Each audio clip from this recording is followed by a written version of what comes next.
Aqui eu tenho algumas dúvidas que perguntaram, e aí eu vou aproveitar esse momento e já tiro a dúvida, que estamos todos aqui. Se um funcionário que trabalha em shopping, onde se trabalha sábado, domingo e feriados, como seria o início das férias? As férias não podem começar 2 dias antes de DSR. Se não é um DSR do empregado, não é. Porque, veja, DSR é ou feriado ou um dia na semana de 24 horas que o empregado tem. Certo? Isso aqui é DSR. O domingo é a escala normal de trabalho dele.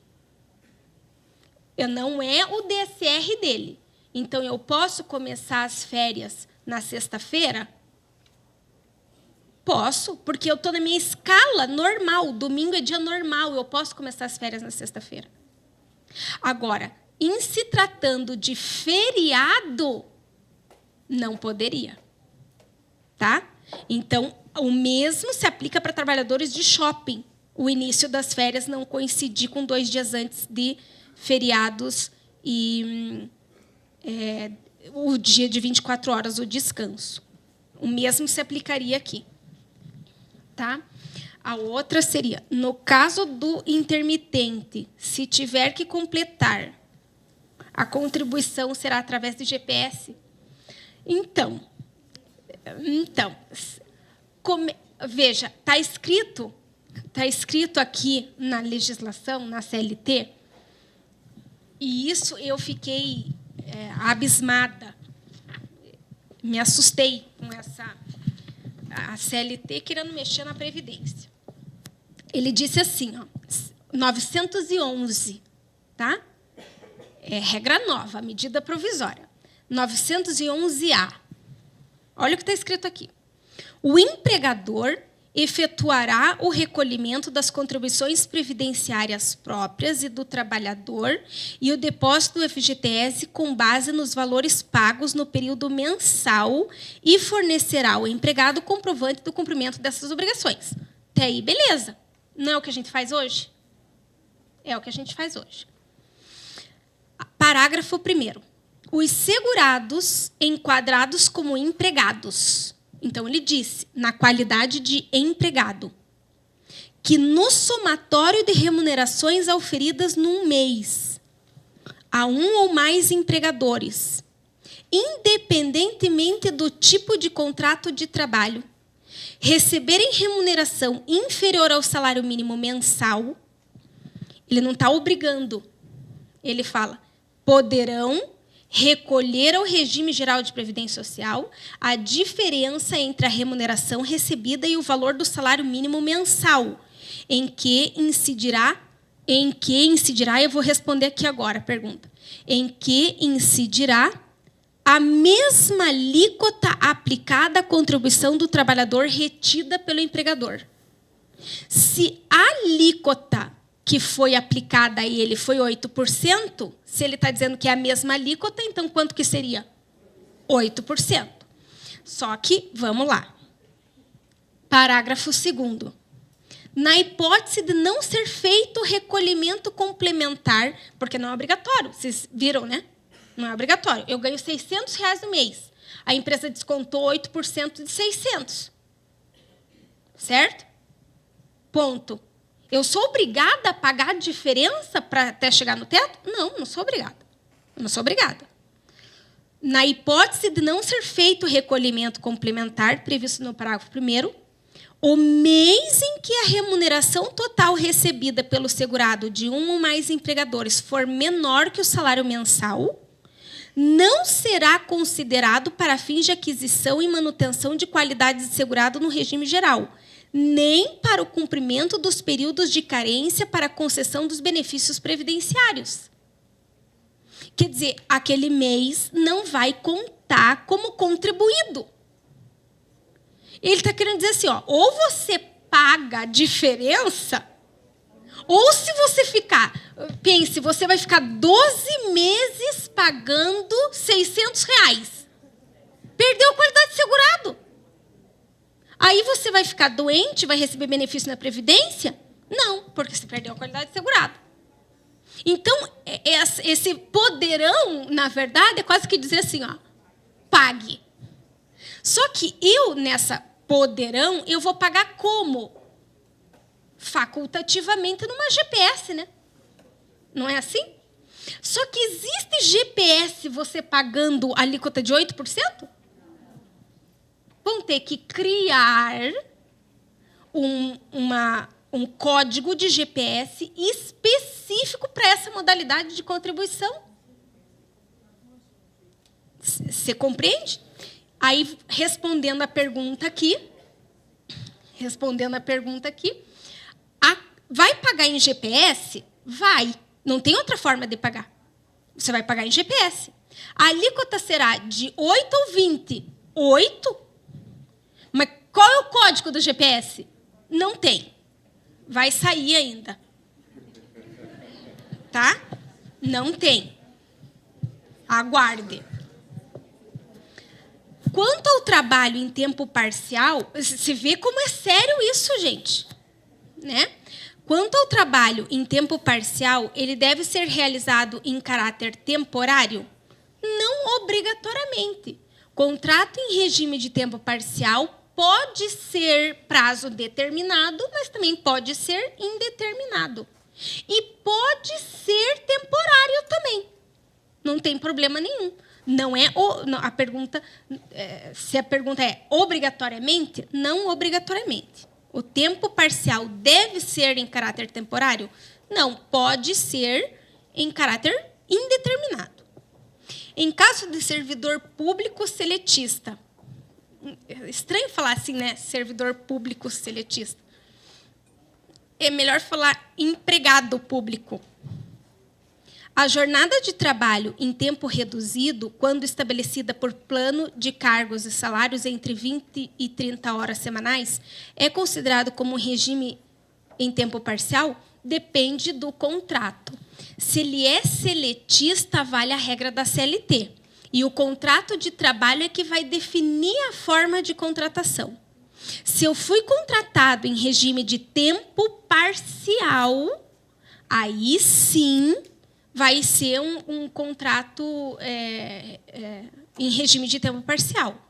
E eu posso contratar também normal. Não ser contratado em regime de tempo parcial, ser contratado normal, sem ser tempo parcial. Independentemente se for empregado público ou não. Tá? Não é o fato de eu ser remunerado com 30 horas semanais e ter uma jornada de 30 horas semanais que eu sou contratado em regime de tempo parcial. Não quer dizer isso. Depende do contrato. É o contrato que vai identificar qual é o tipo de contrato. E como ele é um empregado seletista, vale a regra da CLT, artigo 58 e 59. Tá? Como se dará o pagamento das férias parceladas em até 3 períodos? Serão 3 anotações distintas em carteira e o pagamento é efetuado de forma única. Não, cada saída... Deixa eu terminar, né? Pagamento de forma única, quando do primeiro período gozado ou do maior período. Cada vez que você sai, você recebe pelo período que você está saindo. Eu vou sair 14 dias, então eu vou pagar 2 dias antes, 14 dias, mais a média das variáveis.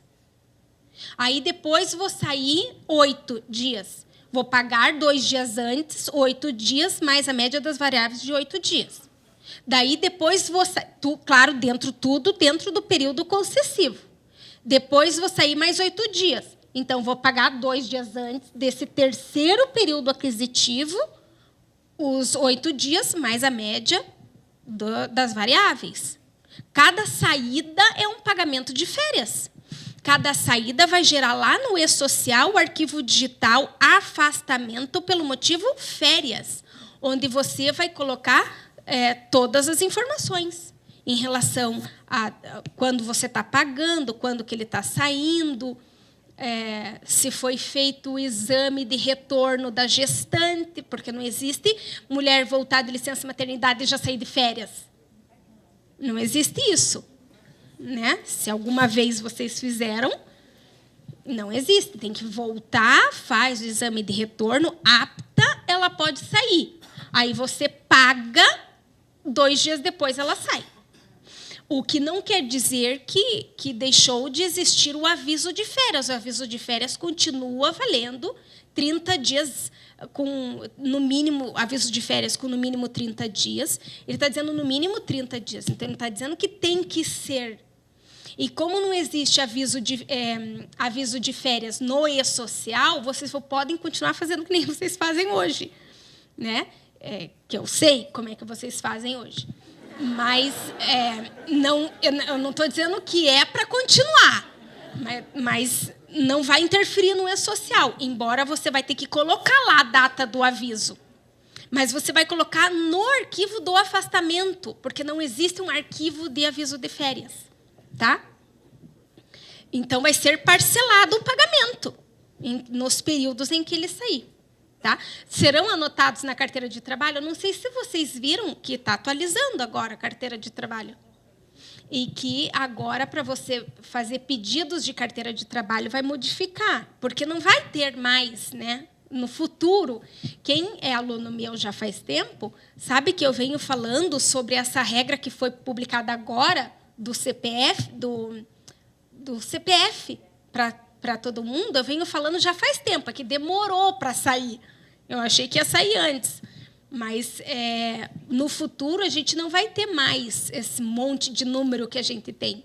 A gente vai ter um único número específico, e aí esse único número vai gerar as informações sobre nós. E a gente vai ter um chip, uma carteira de chip, que nem o RG chipado. Né? A gente vai ter o RG chipado. E aí você não vai ter mais carteira de trabalho futuramente. Mas, enquanto tem que fazer as anotações normais. Vai fazer as anotações da carteira de trabalho das férias, inclusive dos fracionamentos. Tendo em vista abonos, prêmios, auxílio alimentação e assistência médica, mesmo com pagamentos habituais em dinheiro, deixam de ter natureza salarial. Neste caso, as gratificações e insalubridade, deixam de ter natureza salarial também. Assim, deixam de incidir os descontos previdenciários e o cálculo da FGTS. O cara quer tudo, né? A lei foi boa, mas ela não deu assim tudo, né? Abonos, prêmios, auxílio alimentação e assistência médica. Primeiro, o que é esses abonos? Abonos é salário. O que não é salário?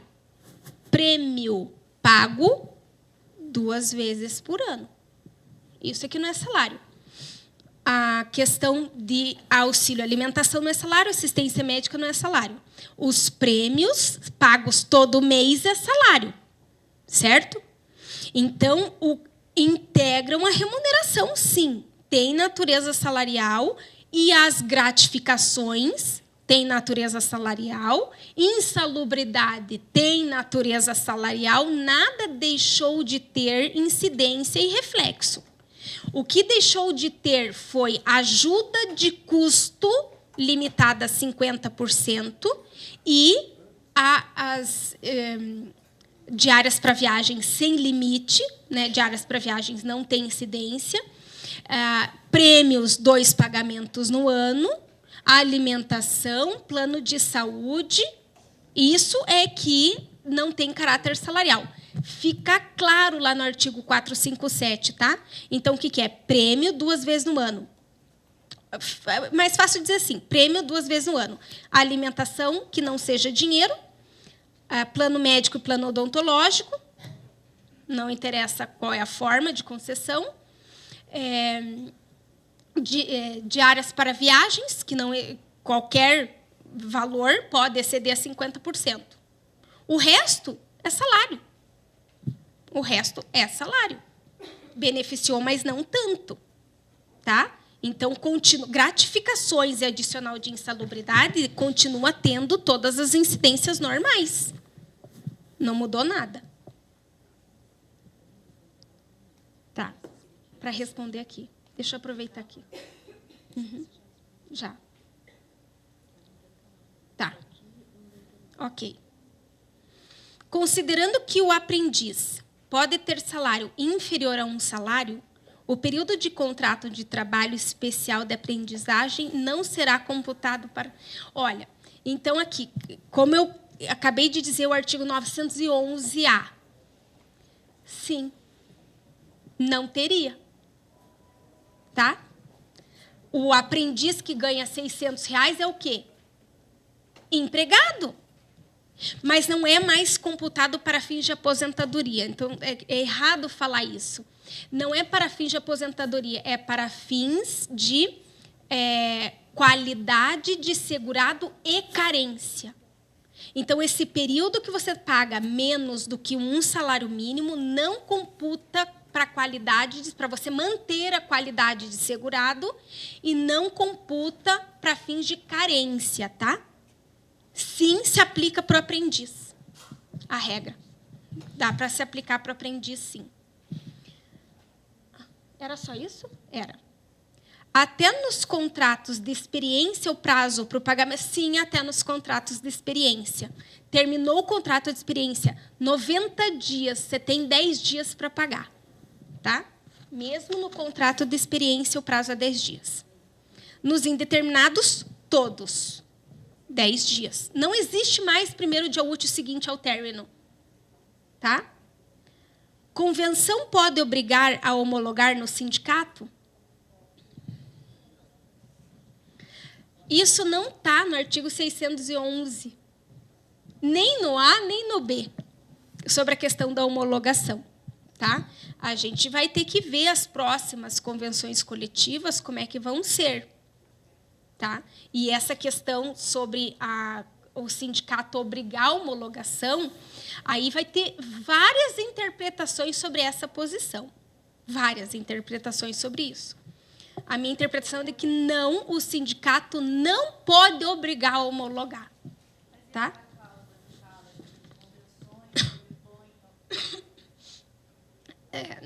Que sobrepõe a lei, né? Que o negociado prevalece sobre o legislado. Mas tem limite, né? Convenção tem limite para estipular a sua regra. A lei não tem previsão de homologação. Né? A lei não prevê homologar.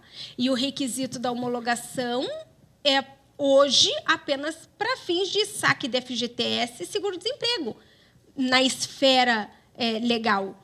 Para o empregado, a homologação é tudo, né? Porque o empregado, de repente, não sabe calcular as verbas rescisórias e não sei se o sindicato sabe, né?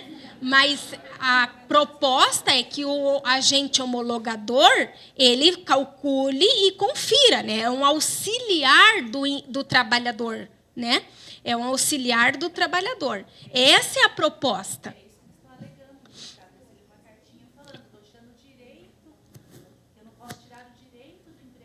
Mas ele pode... o empregado pode ter o auxílio.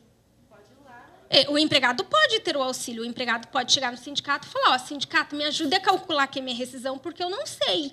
Eu posso ter... E aí o sindicato provavelmente só vai ajudar se... Né? Bom, enfim. Aí... Né? O que eu vou te falar? Aí você pode, mas veja como nem tudo está perdido, né? Como o sindicato pode realmente ser uma coisa ótima. O sindicato pode ser muito bom. O sindicato pode, sim, ter uma pessoa que sabe tudo de rescisão e sabe fazer cálculo de rescisão para auxiliar os trabalhadores no momento da homologação, aqueles que pagam. Então, o empregado pode simplesmente chegar para o empregador e falar, não vou assinar minha rescisão, porque eu não concordo. Não obrigatoriamente ter que ir no sindicato homologar. Porque para sacar, a lei está falando que para sacar o FGTS e para receber o seguro-desemprego, você não precisa de homologação. Né? Então, se o Estado está dizendo que não precisa de homologação para receber os direitos dele, a homologação não pode ser obrigatória. Né? Então, eu entendo que, nessa hipótese, a convenção coletiva estaria extrapolando o poder dela de trazer isso em convenção. Tá? Mas isso vai gerar muita polêmica, essa questão aqui. Espera que eles não estão ouvindo. Se você diz que o acordado vale mais que o legislado.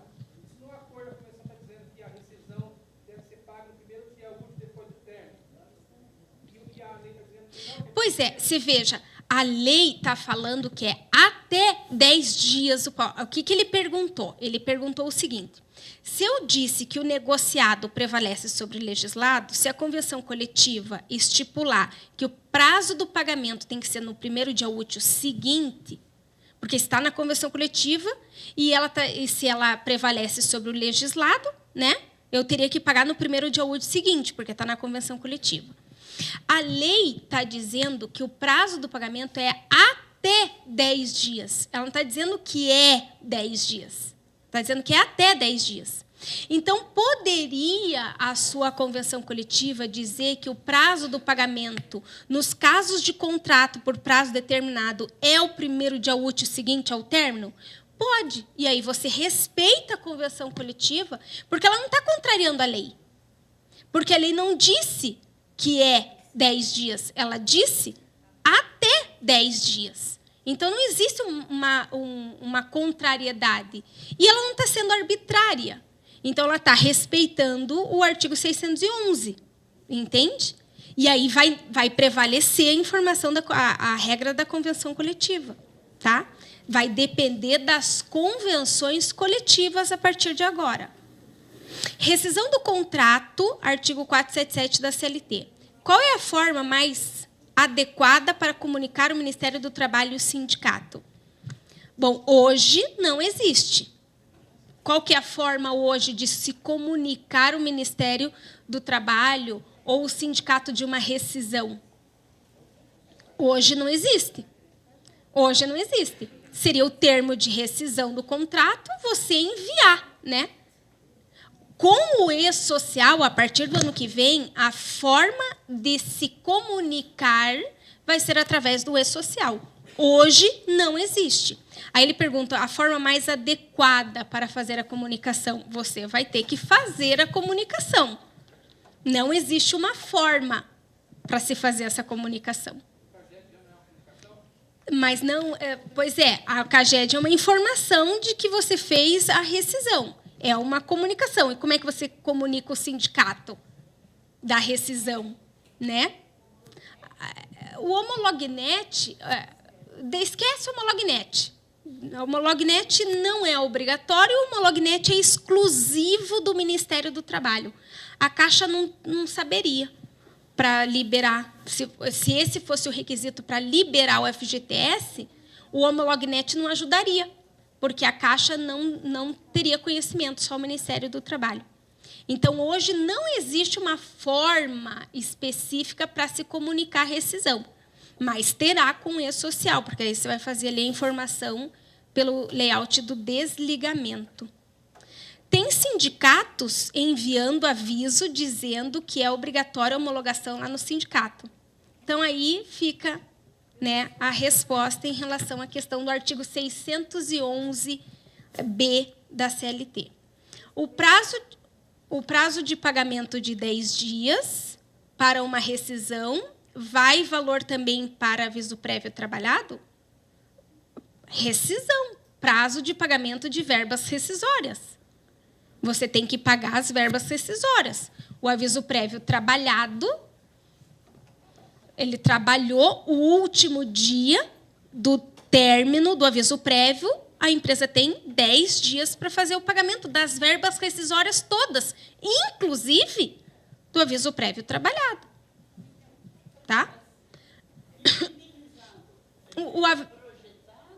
O aviso prévio, em relação ao aviso prévio trabalhado, então, o aviso prévio trabalhado, vamos facilitar a nossa vida, né? Vamos facilitar a nossa vida. Vamos supor que eu tenha 10 anos de empresa, certo? Se o aviso prévio é trabalhado e eu estou com 10 anos de empresa, o meu aviso prévio proporcional ao tempo de serviço vai ser quanto? Claro, eu estou falando que a empresa me mandou embora, lógico, porque sempre que o empregado pede demissão, o aviso prévio vai ser 30. Isso ninguém tem dúvida. Agora, quando a empresa manda o empregado embora e diz que o aviso prévio é trabalhado, então é proporcional ao tempo de serviço. 30, 33, 36. Para quem tem 10 anos, 60. Aí vem as convenções coletivas, os acordos coletivos, e dizem que de trabalho é só 30. Né? Então, ele trabalha os 30 e o resto é indenizado.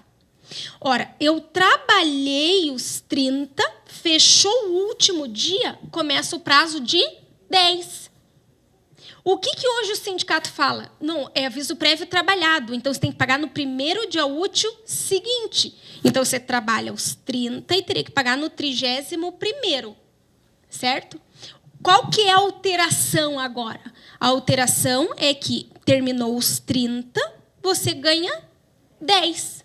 Se não tiver na convenção escrito que é o primeiro dia útil seguinte. Claro. Tá?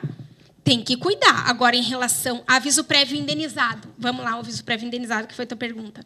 Mais fácil. Aviso prévio, devia abolir aviso prévio trabalhado, né? Aviso prévio indenizado. Aviso prévio indenizado, a empresa mandou o empregado embora. Quantos dias ele tem de aviso? 60. Você vai lá e vai pagar 60 dias. Quanto tempo? Bom, aviso prévio indenizado, qual que é o prazo do pagamento? Tudo agora é 10 dias. Então, você vai pagar o aviso prévio indenizado, os 60, no prazo de 10 dias. Tá? Como fica a obrigatoriedade de fazer homologação aos sindicatos? Acho que já respondi, né? Não tem obrigatoriedade de fazer homologação. Recebi um comunicado, o que vai ter, né? Recebi um comunicado do sindicato, não vou falar do qual, dizendo que sou obrigada a continuar fazendo as homologações com assistência deles.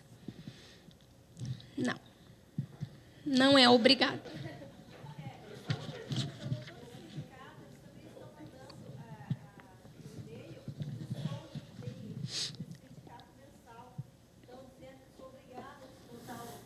Então, é isso que a questão, a pergunta dela se refere às contribuições assistenciais, contribuições, reversões salariais, aquelas outras contribuições que o sindicato vem cobrando. Essas contribuições, não teve nenhuma alteração na legislação, ela não falou sobre essas contribuições.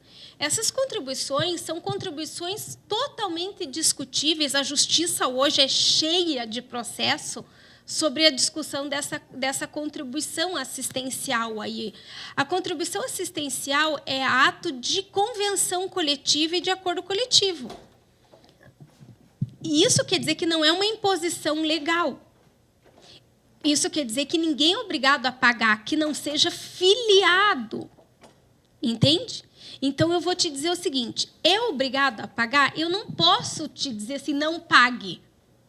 Senão, daqui a pouco, me pegam na hora da saída. Né? Eu não posso dizer não pague. Porque aí você não vai pagar e o sindicato vai gerar uma multa, vai chegar a intimação da justiça e tal. É discutível essas questões. Se você perguntar o que eu acho, Vânia, não acho que são devidas essas contribuições. Inclusive, existe uma resolução do TST, caso ajude, resolução 82 do TST. O TST já estudou o caso e já se manifestou dizendo que essas contribuições não são obrigatórias e que, se não pagar, não pode ser penalizado, salvo quem é filiado. O que é ser filiado? É você ir lá no sindicato e se filiar. Eu sou filiado ao sindicato, pagar o sindicato. Porque você fez a filiação. O que é ser filiado? É você ter ido no sindicato e ter feito a filiação. Eu só faço parte da categoria, eu não sou filiado ao sindicato. Eu faço parte da categoria porque sou uma empregada que trabalho como técnica de contabilidade no escritório. Se eu sou técnica de contabilidade no escritório, eu pertenço a uma categoria. Existe um sindicato para isso, mas eu não sou sindicalizada. Eu não fui lá no sindicato e me filiei. Mas aquela convenção coletiva se aplica a mim. Mas isso não quer dizer que eu estou pagando o sindicato porque eu sou obrigada a pagar. É simplesmente porque eu pertenço àquela categoria que a regra vai se aplicar a mim. E eu utilizo até hoje os sindicatos para fazer homologações porque a lei manda, não porque eu quero. Certo? Eu não vou no sindicato porque eu quero ir, eu vou no sindicato porque a lei manda eu ir no sindicato fazer a homologação. E a homologação, portanto, tem que ser gratuita, ela não pode ser cobrada. Porque eu não estou querendo utilizar o sindicato, nem eu, nem o empregador. A gente utiliza o sindicato por força da lei. Você entende? Agora, eu quero utilizar o sindicato. Então, eu vou me filiar a ele, vou pagar, eu vou ser filiada. E vou pegar a assistência deles para me ajudar agora, a partir de agora, nas rescisões. Entende? E só vou assinar uma rescisão se o sindicato comigo concordar que está tudo ok no termo de rescisão, o cálculo das verbas. Então, existe essa situação. A questão, então, é uma situação polêmica, essa questão do desconto dessas contribuições. Tá? Na minha interpretação, se aplica a Resolução 82 do TST. Banco de horas. Se a convenção coletiva vigente contiver cláusula sobre banco de horas, dizendo que esta deverá ser homologada pelo sindicato, prevalece a convenção coletiva ou, mesmo assim, a empresa pode fazer um acordo individual? Outra polêmica, né? Porque está na convenção coletiva escrito que o banco de horas tem que ser homologado, mas a lei diz que o banco de horas, até 6 meses, pode ser individual. Só que ele está dizendo assim, que o negociado prevalece sobre o legislado. O negociado, o que é o negociado? A empresa, quando faz um acordo coletivo, quer dizer que ela concordou. Se está escrito isso no acordo coletivo, quer dizer que a empresa concordou. Então, vai ter que respeitar a regra do acordo coletivo, porque ela concordou com isso. Só que ela concordou com isso quando não tinha lei que dizia que não era obrigatório. Você entende? O meu acordo, a minha convenção, ela foi feita enquanto a lei dizia que o banco de horas era obrigado à homologação. Por isso que eu concordei e tem na convenção coletiva ou no acordo coletivo. Agora, a partir do dia 11, a lei está dizendo que não precisa ser homologado no sindicato o banco de horas. Se não precisa ser homologado no banco de horas, teria que vir uma nova convenção coletiva e nós dois negociarmos para que a convenção coletiva prevalecesse. Porque agora a convenção coletiva está baseada na nova legislação. Então, entendo que aqui existe um período em que o negociado não vai prevalecer. Porque o negociado ele está negociado com base na legislação em que não previa essa possibilidade. Antes de 11 de novembro, eu não podia fazer banco de horas sem ser homologado. Por isso que está na convenção coletiva. Porque quando eu negociei sindicato dos empregadores com o sindicato dos trabalhadores, não havia possibilidade outra que não fosse por homologação. Então, agora a legislação está dizendo que não precisa. Aquele acordo que eu fiz com você já não é mais aplicado pela lei hoje. Então, eu posso me utilizar da regra atual, que é a legislação. E quando negociarmos na lei nova, a gente passa a estabelecer a regra a partir de então. Então, essa lacuna que você vai ter entre o dia 11 de novembro até o momento da database da sua categoria, onde vai ter a convenção coletiva próxima, é o momento que vai gerar aí várias discussões. E aí vai ter muitos processos, vai ter um monte de decisão sobre isso, dizendo se aplica a convenção coletiva ou se aplica a lei. Se o negociado prevalece sobre o legislado, teria que valer a convenção coletiva. Mas aí vai ter um monte de questionamento sobre isso. Vai ser muito questionável. Eu entendo, estou falando meu posicionamento é que a convenção coletiva e o acordo coletivo, depois do dia 11, ele está prejudicado. Por quê? Porque ele está baseado numa legislação que não vigora atualmente. Então, se aplica à CLT e não à convenção coletiva. Tá? Seria essa a interpretação. Aí a outra situação, olha, vou finalizar, tá? A outra situação, modalidade de trabalho intermitente, poderá, por exemplo, durante 6 meses seguidos, substituindo funcionário em férias? Não entendi, eu acho que é pergunta. Na modalidade de trabalho intermitente, poderá trabalhar, por exemplo, durante 6 meses seguidos, substituindo funcionário em férias? O que será que ele perguntou? Se eu posso pegar o trabalhador intermitente e colocar ele substituindo empregados? Será que é isso? Então, eu pego um empregado e coloco ele na modalidade de trabalhador intermitente e ele vai ficar 6 meses trabalhando na empresa em diversas funções. É isso, será? Para ficar substituindo o trabalhador que está de férias? Vamos supor um porteiro. Tem 4 porteiros lá. Posso contratar um intermitente para cobrir as férias desses 4 porteiros? Veja, você vai contratar um empregado com o objetivo de substituição. Não é esse o caráter do trabalho intermitente. Né? O caráter do trabalho intermitente não é para substituir empregados. Quer dizer, você vai fazer um contrato de trabalho intermitente por 6 meses com o objetivo de substituição do empregado? Não entendo possível. Você não pode substituir, trocar trabalho intermitente para substituição de empregados. Não foi esse o objetivo do caráter da criação do trabalho intermitente. Até porque você não vai poder ficar colocando o trabalhador em diversas funções diferenciadas. Tá? Então, não vejo possível utilizar o contrato de trabalho intermitente como contrato de substituição de trabalhador. Não vejo viabilidade nessa situação. Tá? Eu tenho que encerrar aqui. Tá? Muito obrigado pela presença de vocês. Boa sorte no futuro, né? E ano que vem tem que ficar muito atento, porque parece que agora, início de dezembro, vem aí a possível reforma previdenciária, tá? Muito obrigado.